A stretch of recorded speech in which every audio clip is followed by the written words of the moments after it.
Good morning, everyone, and welcome back to yet another episode of Talking TVL. I'm your digital host, Breona Winn, and if you don't know what this is our digital show, pre-show to the lifestyle show called Tennessee Valley Living, which airs every weekday, Monday through Friday at 11 a.m. Welcome back, and happy Wednesday, March 5th.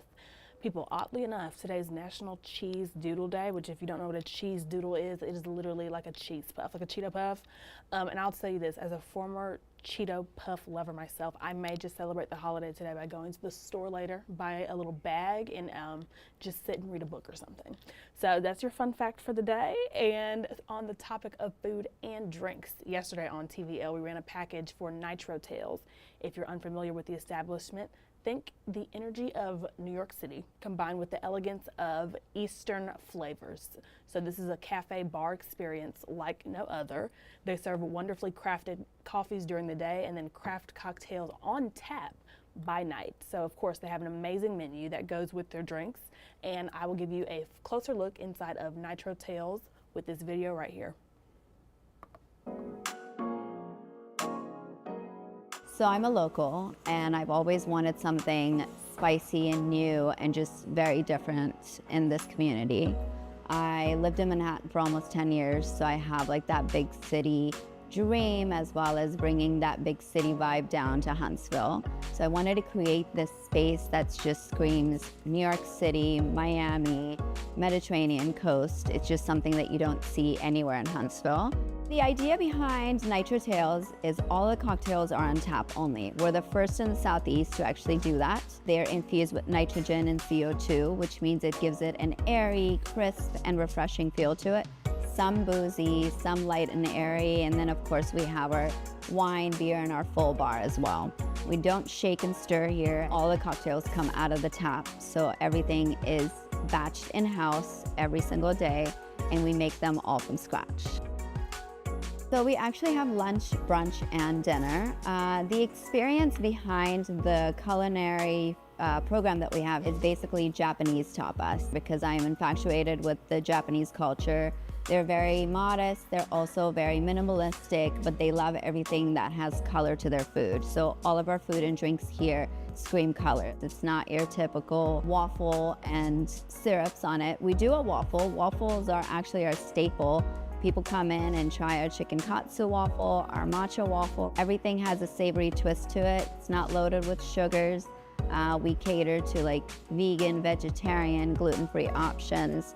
But I think the response has been really good because people just want to see something different and try different things. We as business owners and entrepreneurs here are trying to bring the best of every city and every country that there is to the city. I want to see it grow. I want to grow myself. I want to bring people in from other cities here to open new businesses and partner up with them, as well as like showcase items like this that people have never seen before. Again, that is Nitro Tales. Let me tell you something. I just round of applause every time I see a new, cool, creative business come to Huntsville. It makes me proud of the city. Truly it does.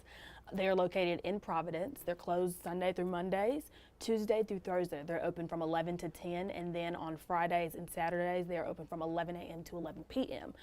Personally, I feel like this is the perfect picturesque aesthetic cafe you ever did see. If you go on their website, nitrotales.com, or you just type in Nitro Tales in Huntsville, you can go to their gallery section and see all of their aesthetically pleasing photos of their coffees, their drinks, their foods. That matcha waffle looked absolutely amazing, so I cannot wait to go, probably like with my sister's cute little girl trip or something, I don't know. But the fact that it's here in Huntsville and it is so cool like that, like I said, is that energy of New York City meets the eastern coast of America. I don't know. Super cool. I love it. Again, Nitro Tales in Providence. Okay, after the break, find out who is going to be on today's episode of Tennessee Valley Living.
All right, today on TVL, the Buckhorn Cheer Team will be in studio today to share the success of their program this year. They hold 2 national titles in game day for their JV and varsity teams from their trip to Orlando in February. Now let me tell you something. Today, we're in for a treat simply due to the fact that they're going to be teaching Peyton some cheers today.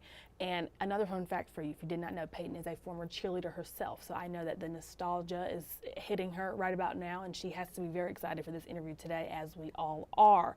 So make sure you tune in today at 11 to catch a first glimpse of Peyton and her wonderful cheering skills. I'm very excited for it. We are also going to be chefing it up today in the TVL kitchen with executive chef Shane from Osteria Luca. This is a brand new restaurant, has yet to open here in Huntsville, and we're getting a sneak peek at what they have to offer on their menu. So today, Chef and Peyton, they're going to be making hear me out, a cavatelli with lamb sausage and rabe recipe. Let me tell you something. I was trying to figure out how to pronounce that. I've only ever heard these type of dishes on shows like The Bear. So I'm very excited, number 1, to see how it's made. Okay, but most importantly, number 2, to see how it tastes. Come on now, this food is absolutely, it looks stunning. It looks absolutely amazing. Lamb sausage, I can't say I've ever had that before, and if you know me, you know that I am a very adventurous eater. Okay, so a cavatelli, never had that, number 1. I feel like that's some sort of pasta. Lamb sausage, never had that as well. And then rabe, it's spelled R-A-B-E. I hope I'm pronouncing that right. Never had any of this.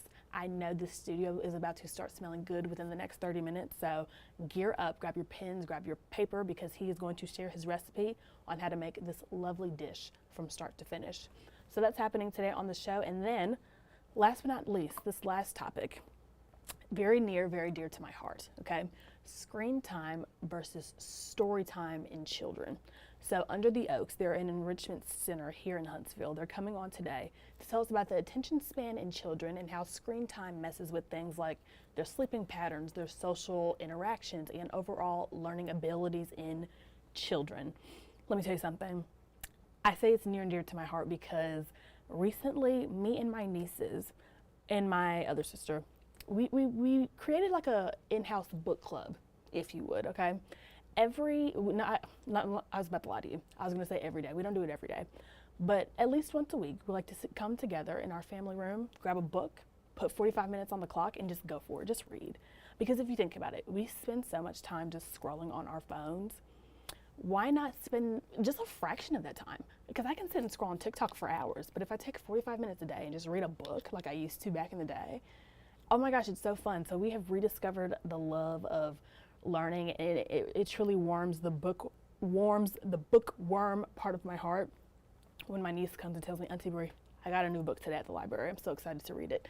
Yes, girl. Put the phones down, read the books. I love it. She's reading Dork Diaries right now, so it is fun to hear her recap that, and that was a book that I used to read back in the day, so to hear her experience it like how I used to, it warms my heart truly. So that's happening today.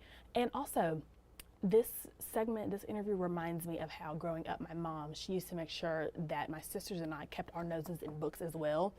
Now, granted, I was born in 2000, so didn't really get that screen time like kids do now. The books were easy to pick up, but it was so cool because we would take things like field trips to libraries, and if you read a certain amount of books, they had like coupons at Chick-fil-A. They would give you free ice cream cones or something. It was so cool, and we need to bring that back. Or maybe it never left and I just haven't been to a library in a minute. I don't know, okay? But I say we need to bring back the books, put the screens down.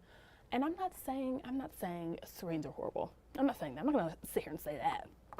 But just pick up a book. Pick up a book and encourage your kids to do the same. So that's happening today around 11:45. We're gonna have that conversation with Under the Oaks Enrichment Center.